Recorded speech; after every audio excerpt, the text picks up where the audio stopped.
Hello student, आशा करते हैं आप लोग बहुत अच्छे होंगे। मिंटू केमिस्ट्री क्लासेस में आप लोगों का बहुत बहुत स्वागत है। तो हम लोग विलेन लेसन पढ़ रहे हैं। पिछले क्लास में हम लोगों ने नॉर्मलता पर कुछ इंपॉर्टेंट क्वेश्चन देखा था। तो विलेनों की सांद्रता को प्रदर्शित करने की विधियां जो है उसको हम लोग कंप्लीट कर लिए हैं।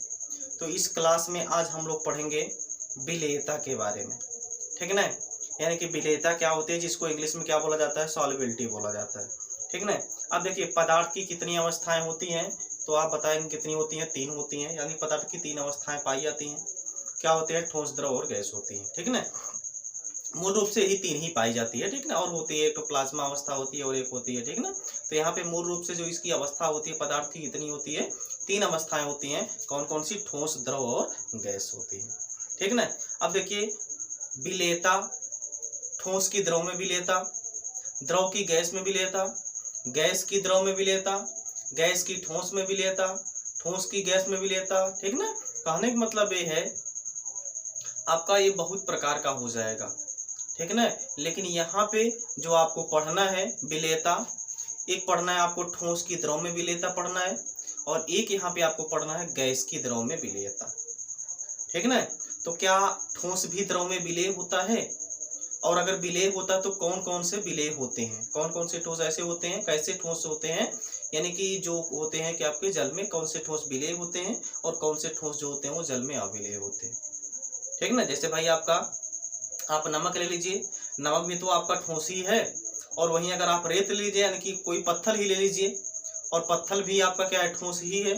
जब आप पानी में घोलेंगे तो कौन घुलता है? आपका नमक घुलता है, पत्थर नहीं घुलता है। तो ऐसा क्यों, ठीक ना। तो ये सब रीजन यहाँ पे हम लोग पढ़ने वाले हैं, ठीक ना। और जो गैस होता है, गैस भी द्रव में क्या विलेय होता है? विलेय होता है। तो क्यों विलेय होता है, ठीक ना। यानी कि जो गैस होता है, क्या गैस भी द्रव में विलेय होता है? अगर विलेय होता है तो कैसे होता है, उसको हम लोग यहाँ पे आप पढ़ने वाले हैं, ठीक ना। तो आप थोड़ा सा यहाँ पे दिमाग लगाइए, क्या गैस भी द्रव में विलेय होती है? ठीक, उसका कोई एग्जाम्पल बताइए। जैसे जो आप क्या करते हैं, कोल्ड ड्रिंक पीते हैं, ठीक है ना। कोल्ड ड्रिंक में जो है कि गैस वहां पे क्या हुई होती है? मिली हुई होती है, ठीक है ना। तो चलिए हम लोग शुरू करते हैं, इसके बारे में हम लोग डिटेल से यहाँ पे पढ़ा जाएगा, ठीक है ना। तो पहले हम लोग पढ़ेंगे विलेयता क्या होती है, उसकी डिफिनीशन क्या होती है, ठीक। देखिए विलेयता कहते किसे हैं, विलेयता होती क्या है। जैसे देखिए किसी भी विलयन में, किसी भी विलयन में या फिर किसी भी मान लीजिए कोई भी द्रव पदार्थ है, किसी भी कोई भी द्रव पदार्थ आप ले लीजिए, उसमें कितनी मात्रा में आप कोई भी ठोस पदार्थ या फिर कोई भी पदार्थ आप क्या कर रहे हैं? घोल रहे हैं, वही क्या कहलाएगा? उसकी विलेयता कहलाएगा। यानी किसी भी द्रव में या फिर किसी भी पदार्थ में कोई दूसरा पदार्थ आप क्या कर रहे हैं? घोल रहे हैं, कितनी मात्रा में घोल रहे हैं, वही क्या कहलाएगा? उसकी विलेयता कहलाएगा। बात समझ में आ रही ना। यानी कि विलेयता क्या होता है? किसी भी पदार्थ में कोई दूसरे पदार्थ की कितनी मात्रा क्या है? विलेय है, वही क्या कहलाती है? उसकी विलेयता कहलाती है। इसी को हम लोग यहाँ पे क्या बोलते हैं? विलेयता बोलते हैं, ठीक ना। तो चलिए इसकी हम लोग डिफिनीशन लिख लेते हैं।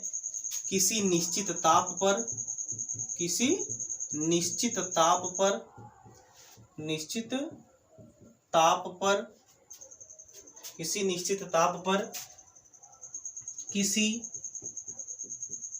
पदार्थ की किसी दूसरे पदार्थ में, किसी दूसरे पदार्थ में विलेय की मात्रा, विलेय यानी कि घुलने की मात्रा, ठीक ना, घुलने की मात्रा ही उसकी विलेयता कहलाती है, उसकी विलेयता कहलाती है, ठीक ना। यानी किसी निश्चित ताप पर किसी पदार्थ की किसी दूसरे पदार्थ में घुलने की मात्रा जो होती है वही क्या कहलाती है? उसकी विलेयता कहलाती है। यानी कितना मात्रा में आप किसी भी विलायक में ले लीजिए या फिर कोई भी दूसरा पदार्थ ले लीजिए, कोई दूसरे पदार्थ में कोई दूसरा पदार्थ आप क्या कर रहे हैं? कितनी मात्रा में घोल रहे हैं, वही क्या कहलाती है? उसकी विलेयता कहलाती है, ठीक ना। तो यहाँ पे हम लोग जो विलेयता पढ़ेंगे वो 2 प्रकार की विलेयता पढ़ेंगे। एक तो पढ़ेंगे हम लोग ठोस की द्रव में विलेयता, और एक हम लोग पढ़ेंगे गैस की द्रव में विलेयता। ठीक है ना। तो पहली इसमें आप हेडिंग लगाइए, इसमें पहली हेडिंग लगाइए, आप यहाँ पे लिख सकते हैं विलेयता निम्नलिखित प्रकार की होती है। ठीक है ना। तो पहली जो विलेयता हमको पढ़नी है यहाँ पे, ठोस की द्रव में विलेयता। ठोस की द्रव में विलेयता क्या है? ठोस की द्रव में विलेयता। क्या ठोस भी द्रव में विलेय होता है? अभी हमने बताया बिल्कुल विलेय होता है। जैसे आपका नमक हो गया, चीनी हो गया, ये सभी के सभी क्या होते हैं? आपके ठोस ही तो होते हैं। लेकिन इसको जब आप पानी में डालते हैं तो क्या हो जाता है? आपका यानी कि घुल जाता है, विलेय हो जाता है। तो ऐसा क्या रीजन है? ठीक है ना। तो पहले हम लोग पढ़ेंगे ठोस की द्रव में विलेयता कहते किसे हैं। ठीक ना। इसकी डिफिनीशन हम लोग पढ़ेंगे। ठीक ना। तो यहाँ पे इसकी डिफिनीशन पहले हम आपको बता दें क्या होता है। किसी निश्चित ताप पर, किसी निश्चित ताप पर 100 ग्राम विलायक में, 100 ग्राम विलायक में घुली हुई ठोस पदार्थ की अधिकतम मात्रा ही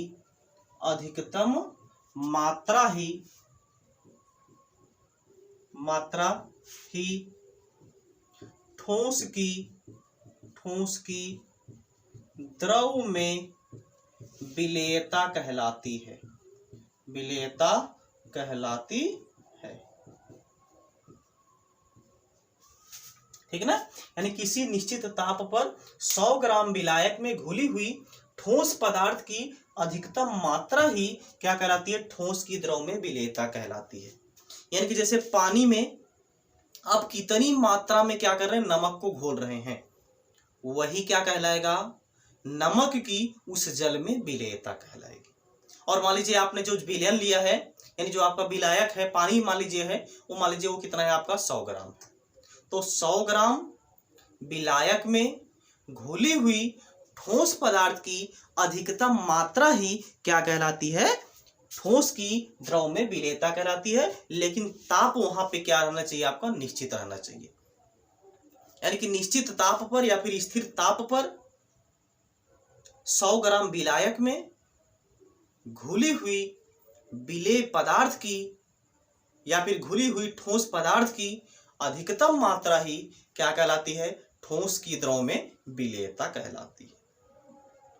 इतनी बात सबको क्लियर हो गई? ठोस की द्रव में विलेयता कहते किसे हैं, ये आपको डिफिनीशन याद हो जानी चाहिए। अब इसके आगे हम लोग पढ़ेंगे ठोस की द्रव में विलेयता को प्रभावित करने वाले कौन कौन से कारक होते हैं। यानी कि कौन सा ठोस जो होता है वो द्रव में विलेय होता है या फिर ज्यादा विलेय होता है, या फिर कौन सा ठोस ऐसा होता है कि जो द्रव में नहीं विलेय होता है। और विलेय होता है तो क्यों होता है, और विलेय नहीं होता है तो क्यों नहीं होता है।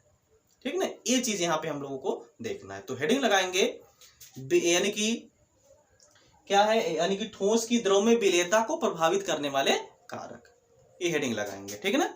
चलिए हेडिंग लगा लीजिए, ठोस की द्रव में विलेयता को प्रभावित करने वाले कारक। तो कौन कौन से प्रभावित करने वाले इसके कारक हैं, उसी को यहाँ पे हमको देखना है। ठीक ना। तो आपको डिफिनीशन तो याद ही हो गई होगी विलेयता की और ठोस की द्रव में विलेयता की। तो ठोस की द्रव में विलेयता किसे कहते हैं? कि 100 ग्राम विलायक में घुली हुई ठोस पदार्थ की अधिकतम मात्रा ही क्या कहलाती है? ठोस की द्रव में विलेयता कहलाती है। ठीक ना। अब हेडिंग डालेंगे ठोस की द्रव में विलेयता को प्रभावित करने वाले कारक। ठोस की द्रव में विलेयता को प्रभावित करने वाले कारक, प्रभावित करने वाले कारक। यानी कौन कौन से कारक ऐसे हैं जो ठोस की द्रव में विलेयता को प्रभावित करते हैं। ठीक है ना। इसी फैक्टर को यहाँ पे हमको देखना है। तो इसमें पहली आप हेडिंग लगाएंगे जो कि क्या है? ठोस एवं विलायक की प्रकृति। तो इसमें पहला जो प्रभावित करने वाला कारक है वो क्या है? आपका ठोस तथा विलायक की प्रकृति। ठोस तथा विलायक की प्रकृति। अब ठोस तथा विलायक की प्रकृति इस पे कैसे डिपेंड करेगा? क्या डिपेंड करेगा, ठीक ना। इसको यहां पे हम लोगों को देखना है, यानी कि ठोस तथा विलायक की प्रकृति। देखिए एक चीज समझिए, जैसे जो पदार्थ होते हैं वो दो टाइप के होते हैं, ठीक ना। जैसे कोई भी आपका कंपाउंड होता है वो दो टाइप का हो सकता है, एक होता है ध्रुवीय, एक होता है अध्रुवीय, जिसको पोलर बोलते हैं ध्रुवी को, और एक होता है आपका नॉन पोलर, ठीक ना। तो क्या होता है एक चीज समझिएगा, ध्रुवीय, ध्रुवीय और अध्रुवीय, और अध्रुवीय, इसको क्या बोलते हैं, पोलर बोलते हैं, इसको क्या बोलते हैं, नॉन पोलर बोलते हैं, इसको क्या बोलते हैं, नॉन पोलर बोलते हैं, यानी कि पोलर और नॉन पोलर, यानी कि ध्रुवीय और अध्रुवीय। क्या होता है इसको पहले हम लोग देख लेते हैं। देखिए ध्रुवीय का मतलब होता है, ध्रुव कहने का मतलब जिसमें प्लस और माइनस जनरेट हो सके, जिसमें प्लस और माइनस जनरेट हो सके उसी को क्या बोला जाता है, ध्रुवीय बोला जाता है। जैसे एग्जांपल देखिए, मान लीजिए यहाँ पे हमने एग्जांपल ले लिया है H और Cl का, या फिर हमने एग्जांपल ले लिया है Na और Cl का, या फिर हमने किसका एग्जांपल ले लिया है, NaCl का। अब एक चीज यहां पे ध्यान दीजिए, हाइड्रोजन और क्लोरीन के बीच का जो बॉन्ड लगा हुआ है, मान लीजिए इस बॉन्ड को हमको ब्रेक कराना है, यानी कि तोड़ना है। तो तोड़ना है तो कैसे टूटेगा, इलेक्ट्रॉन कौन अपनी तरफ खींचेगा, जिसकी इलेक्ट्रोनेगेटिविटी हाई होगी, जिसकी विद्युत ऋणात्मकता ज्यादा होगी। तो विद्युत ऋणात्मकता ज्यादा किसकी है, क्लोरीन की है। तो क्लोरीन यहाँ पे क्या कर लेगा, इलेक्ट्रॉन को खींच लेगा। तो देखिए यानी कि चेंज हो जाएगा H प्लस और Cl माइनस में। ये क्या बन रहा है, ध्रुवीय तो बन रहा है, H प्लस और Cl माइनस, इसी को क्या बोलते हैं, ध्रुवीय बोलते हैं। यानी कि जो प्लस और माइनस में क्या हो सके, टूट सके, सेपरेट हो सके, वही क्या कहलाता है, आपका ध्रुवीय कहलाता है, ठीक ना। ध्रुवीय होने का मतलब क्या है कि जो एलिमेंट है या फिर जो आपका एटम है, दोनों की इलेक्ट्रोनेगेटिविटी कभी भी सेम नहीं होनी चाहिए। जब इलेक्ट्रोनेगेटिविटी सेम नहीं होंगी, ज्यादा का डिफरेंस होगा, तब वहां पे आयन जनरेट होते हैं, और उसी को ही क्या बोला जाता है, ध्रुवीय बोला जाता है। यानी कि ऐसे कंपाउंड, ऐसे यौगिक जिसको हम लोग क्या कर सकते हैं, पॉजिटिव और निगेटिव में तोड़ सकते हैं, जो पॉजिटिव और निगेटिव में टूट सकता है, वही क्या कहलाता है, ध्रुवीय कहलाता है, जिसको इंग्लिश में हम लोग क्या बोलते हैं, पोलर बोलते हैं। इतनी बात सबको क्लियर हो गई। अब दूसरी बात है, हाँ, जैसे हमने NaCl दिया था, यहाँ पे क्या बनेगा भाई, Na प्लस और प्लस Cl माइनस, ये भी आपका कैसा है, ध्रुवीय है।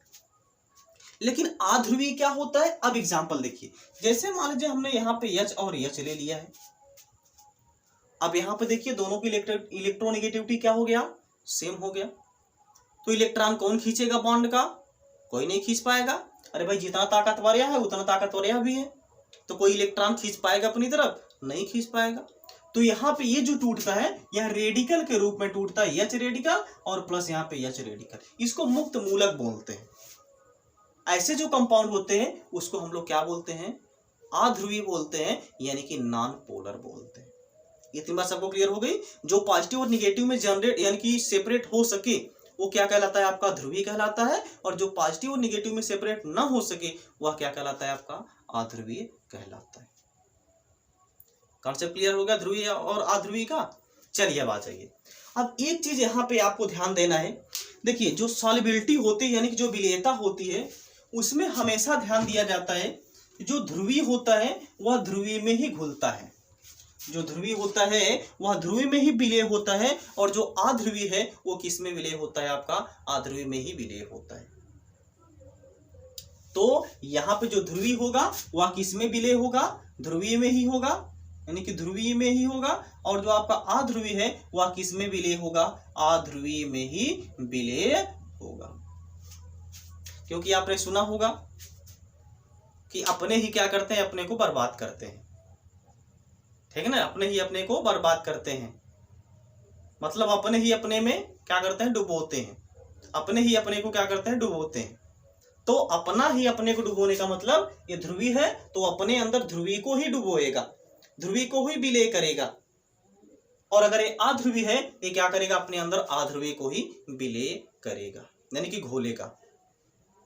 अब आप तो समझ ही गए होंगे, अगर ठोस तथा विलायक ध्यान समझिएगा, अगर ठोस तथा विलायक दोनों की प्रकृति कैसी है, ध्रुवीय है। अगर ठोस तथा विलायक दोनों की प्रकृति कैसी है, आपकी ध्रुवीय है, तब तो विलेय होंगे। लेकिन अगर दोनों की प्रकृति अध्रुवीय है तब भी वो क्या होंगे, विलेय होंगे। क्योंकि भाई सेम सेम में क्या होगा, यानी कि सॉल्युबल होगा, विलेय होगा। लेकिन अगर एक ध्रुवीय होगा एक अध्रुवीय होगा, कहने का मतलब अगर ठोस और विलायक में से कोई भी एक अध्रुवीय हुआ तब इसकी विलेयता क्या हो जाती है, घट जाती है। इतनी बात क्लियर हो गई। अगर दोनों ध्रुवीय हैं, ठोस तथा विलायक दोनों कैसे हैं, ध्रुवीय हैं, तब इसकी विलेयता क्या हो जाती है, बढ़ जाती है। और अगर दोनों में से कोई भी एक अध्रुवीय है तब उसकी विलेयता क्या हो जाती है, घट जाती है। या तो विलेयता को बढ़ाने के लिए या तो आपको दोनों ध्रुवीय होना चाहिए या तो दोनों अध्रुवीय होना चाहिए। कॉन्सेप्ट क्लियर हुआ। अगर ध्रुवीय है ध्रुवीय में ही घुलेगा, मतलब उसकी विलेयता बढ़ेगी, और अगर कोई अध्रुवीय है तो अध्रुवीय में ही घुलेगा। अगर कोई ऐसा है एक ध्रुवीय है एक अध्रुवीय है तब उसकी विलेयता क्या हो जाएगी, तुरंत घट जाएगी। क्लियर ना, एक कॉन्सेप्ट क्लियर हो गया। तो ठोस तथा विलायक की प्रकृति, मतलब अगर आपको विलेय करना है अच्छी मात्रा में, आपको सॉल्युबल यानी कि सॉल्यूट जो है कि ठोस पदार्थ को घोलना है, अच्छे से घोलना है, तो वहां पे आपको क्या करना पड़ेगा, दोनों की प्रकृति सेम लेनी पड़ेगी, या तो ध्रुवीय लेनी पड़ेगी या तो अध्रुवीय लेनी पड़ेगी। तब तो उसकी विलेयता वहां पे क्या होगी, बढ़ेगी, अन्यथा उसकी विलेयता क्या हो जाएगी, घट जाएगी। कॉन्सेप्ट क्लियर हो गया। चलिए अब देखिए अगला जो प्रभावित करने वाला कारक है वो क्या है। अगला जो प्रभावित करने वाला कारक है नंबर 2, वो होता है आपका ताप। कौन है भाई, आपका ताप। यानी कि दूसरा जो प्रभावित करने वाला है कारक वो क्या है, आपका ताप, यानी कि टेम्परेचर। टेम्परेचर, ठीक ना। ताप भी क्या ठोस की द्रव में विलेयता को प्रभावित कर सकता है, बिल्कुल कर सकता है। अब देखिए टेम्परेचर के हिसाब से यह दो प्रकार से डिपेंड करता है। एक होता है ऊष्माक्षेपी, एक होता है ऊष्माशोषी। क्या होता है, एक होता है आपका ऊष्माक्षेपी, ऊष्माक्षेपी, और एक होता है आपका ऊष्माशोषी। ऊष्माशोषी होता है, एक होता है ऊष्माक्षेपी और एक होता है आपका ऊष्माशोषी। ऊष्माक्षेपी क्या होता है, जिसमें से ऊष्मा निकलती है। जैसे हम यहाँ पे कोई रिएक्शन लिखे, मान लीजिए A+B है, यह बन करके क्या बना रहा है, मिल करके क्या बना रहा है, C बना रहा है। और यहाँ पे अगर क्या हो रही है, इसमें से अगर आपको क्या निकल रही है, ऊष्मा निकल रही है, तब तो इसको हम लोग क्या बोलेंगे, ऊष्माक्षेपी। मतलब जिसमें से ऊष्मा निकल रही है, छेपी मतलब क्या होता है, निकलना। जिसमें से ऊष्मा क्या हो रही है, निकल रही है, उसको क्या बोलेंगे हम लोग, ऊष्माक्षेपी बोलेंगे। लेकिन जिसमें ऊष्मा क्या होती है, ग्रहण होती है, हमको अलग से यानी कि अलग से हमको क्या करना पड़ेगा, उसमें ऊष्मा देनी पड़ेगी, तब उसको क्या बोलते हैं, ऊष्माशोषी बोलते हैं। ऊष्माशोषी जो क्या कर रहा है, ऊष्मा को शोष यानी कि अवशोषित कर रहा है, सोख रहा है ऊष्मा को, तब वो क्या कहलाएगा, ऊष्माशोषी कहलाएगा। तो दोनों में अलग अलग होता है। ऊष्माक्षेपी जिसमें से ऊष्मा निकलती है उसको हम लोग क्या बोलते हैं, ऊष्माक्षेपी बोलते हैं, जैसे कि ये हो गया। और ऊष्माशोषी में जैसे मान लीजिए A+B है, ये C में नहीं परिवर्तित होगा जब तक हम यहाँ पे क्या करें, ऊष्मा ना दें, तब यह C में यानी कि C में परिवर्तित हो जाएगा। अब देखिए इसको हमने क्या किया, ऊष्मा दिया, तब जाकर के यह C में कन्वर्ट हुआ, ये क्या हो जाएगा, ऊष्माशोषी। क्योंकि ये क्या करता है, ऊष्मा को ग्रहण कर रहा है, इसको हम अलग से ऊष्मा दे रहे हैं, तब जाकर के यह किस में कन्वर्ट हो रहा है, C में कन्वर्ट हो रहा है। इसी को ही क्या बोला जाता है, ऊष्माक्षेपी, सॉरी ऊष्माशोषी बोला जाता है। और इसमें क्या बोला जाता है, ऊष्माक्षेपी। ये आपका क्या है, ऊष्माक्षेपी, ऊष्माक्षेपी है। और ये क्या है आपका,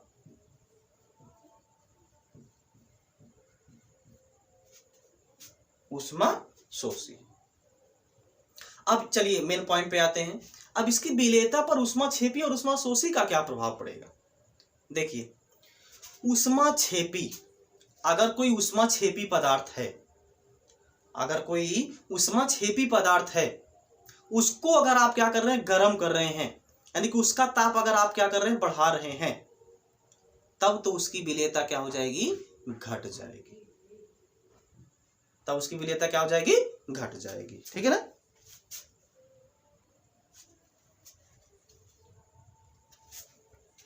देखिए, तो अगर ऊष्मा छेपी है मतलब कि उसमें से ऊष्मा खुद ही निकल रहा है, उसमें से ऊष्मा खुद ही निकल रहा है और आप उसको क्या करेंगे और अधिक ऊष्मा दे देंगे, मतलब उसको अगर आप नीचे से और ज्यादा गर्म कर देंगे तब उसकी विलेयता क्या हो जाएगी, घट जाएगी।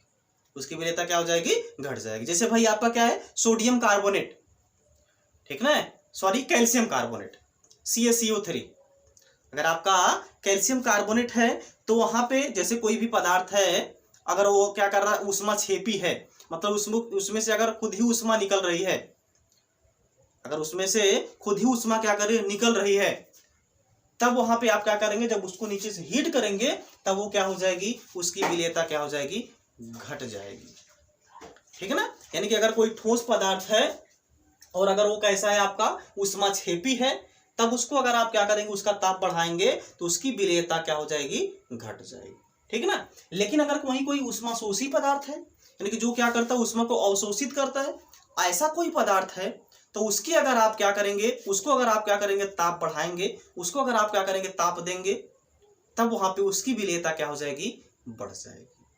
ठीक है ना। जैसे देखिए, नमक को आप क्या करते हैं, पानी में घोलते हैं, तो एक ऐसा प्रक्रम है, एक ऊष्मा छेपी है, सॉरी ऊष्मा शोषी है। कैसा है, ऊष्मा शोषी है, मतलब कि इसको जब आप गर्म करते हैं तो क्या होते हैं, नमक आसानी से पानी में घुल जाता है। लेकिन जब आप क्या करते हैं, ठंडा करके रख देते हैं, तो क्या नमक उतनी आसानी से जल में घुल जाता है, उतनी जल्दी से घुलता है, नहीं घुलता है। लेकिन जब आप क्या करते हैं, उसको हीट कर देते हैं, तब वो आसानी से और जल्दी से आपका क्या हो जाता है, जल में घुल जाता है। क्योंकि क्या होता है, ऊष्मा शोषी प्रक्रम है। वो क्या करता है, नमक ऊष्मा को अवशोषित करता है, ऊष्मा को अवशोषित करने पर उसकी विलेयता क्या हो जाती है, बढ़ जाती है। लेकिन जैसे आपका घर में जो घर की जो पुताई करने के लिए चूना नहीं आता है, उसको जब आप क्या करते हैं, पानी में डालते हैं, तो ऐसा लगता है उसमें से हीट यानी कि ऊष्मा निकल रही है ना, तो कैसा होता है, आपका ऊष्मा छेपी प्रक्रम होता है, ऊष्मा यानी कि ऊष्मा छेपी कंपाउंड होता है, ऊष्मा छेपी अभिक्रिया होती है उसमें से। अगर आप उसको और हीट कर देंगे तब उसकी विलेयता वहां पे क्या हो जाएगी, घट जाएगी। ठीक है ना। तो अगर कोई ऊष्मा छेपी है, अभिक्रिया है, उसको अगर आप यानी कि ऊष्मा छेपी पदार्थ है, उसको अगर आप क्या कर रहे हैं, ताप बढ़ा रहे हैं उसका, तो उसकी विलेयता क्या हो जाएगी, घट जाएगी। लेकिन अगर कोई ऊष्मा शोषी पदार्थ है, तो उसको अगर आप क्या कर रहे हैं, ताप बढ़ा रहे हैं उसका, तो उसकी जल में विलेयता क्या हो जाएगी, आपकी बढ़ जाएगी। क्लियर ना। पहला हमने देखा था विलेय तथा विलायक की प्रकृति, दोनों की प्रकृति सेम होनी चाहिए तभी विलेयता बढ़ेगी, अन्यथा विलेयता क्या हो जाएगी, घट जाएगी। दूसरा आपने देखा है ताप, ताप में ऊष्मा छेपी आपने देखा और ऊष्मा शोषी देखा। ऊष्मा छेपी मतलब जिसको आप क्या कर रहे हैं, हीट करने पर, ठीक ना, यानी कि जिसमें से क्या होती है, खुद ही ऊष्मा निकलती है, उसमें हमको ऊष्मा देनी नहीं पड़ती है, उसको क्या बोलते हैं हम लोग, ऊष्मा छेपी बोलते हैं। और उसकी जल में विलेयता क्या हो जाएगी, घट जाएगी। अगर आप ताप बढ़ाएंगे तो उसकी जल में विलेयता क्या हो जाएगी, घट जाएगी। लेकिन अगर कोई ऊष्मा शोषी पदार्थ है, उसका अगर आप क्या कर रहे हैं, ताप बढ़ा रहे हैं, तो उसकी जल में विलेयता क्या हो जाएगी, बढ़ जाएगी। इतनी बात सबको क्लियर हो गई। अब तीसरा आपका जो प्रभाव होता है, प्रभावित करने वाला कारक होता है तीसरा आपका, वो क्या होता है, आपका दाब होता है। तीसरा कौन सा होता है, दाब।